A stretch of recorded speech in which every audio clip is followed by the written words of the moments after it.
Our next story is from Afghanistan.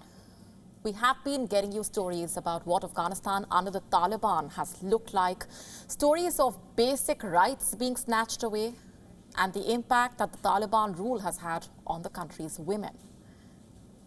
Tonight, I want to focus on a public inquiry. The story goes back to the years 2010 to 2013. Lawyers have told a public inquiry that as many as 80 Afghan civilians may have been summarily killed by 3 separate British SAS units during those years. 80 Afghan civilians. You heard that right. Lawyers for bereaved families have alleged that British soldiers executed a policy of terminating all fighting-age men. And not just that, it has also been alleged that one of the elite soldiers personally killed as many as 35 Afghans. First things first, what is the SAS? It is a special forces unit of the British Army. And what does it specialize in? Hostage rescue, also counter-terrorism, direct action, covert reconnaissance. The thing is, much of the information about the SAS is highly classified.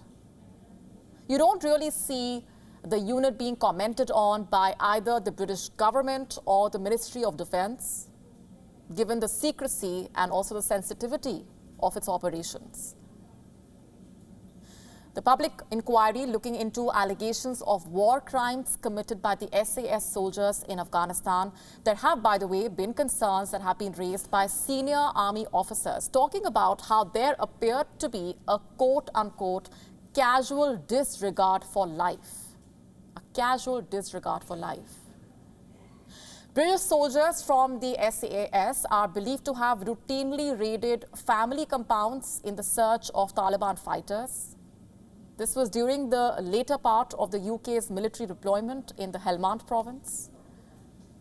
The inquiry basically aims to find out whether investigations conducted by the Royal Military Police were carried out effectively, and also to figure out if there is credible information that quote-unquote numerous extrajudicial killings were carried out by the British Armed Forces between 2010 and 2013. Also looking into whether the circumstances of alleged extrajudicial killings were covered up at any stage, also what lessons could be learned. According to the judge, the 3-year period sufficiently captures the allegations that are being made. The judge had earlier issued a call for anyone with evidence to come forward. Also that he was very hopeful, quote-unquote, that there would be full cooperation with his work, which he said was ultimately aimed at restoring the reputation of the military and moral authority. He said that either the allegations are untrue, or if some of them are true, then the military and the country can hold their heads high and say that they have looked into these properly and thoroughly. He said it is ultimately about reputation. Of course, it is about reputation. Also, it's about the lives of Afghan civilians. But will any answers emerge? Will this inquiry give the bereaved families the closure that they need? That remains to be seen. Will Britain's Afghan truth ever come out? WION now available in your country. Download the app now. Get all the updates on the move.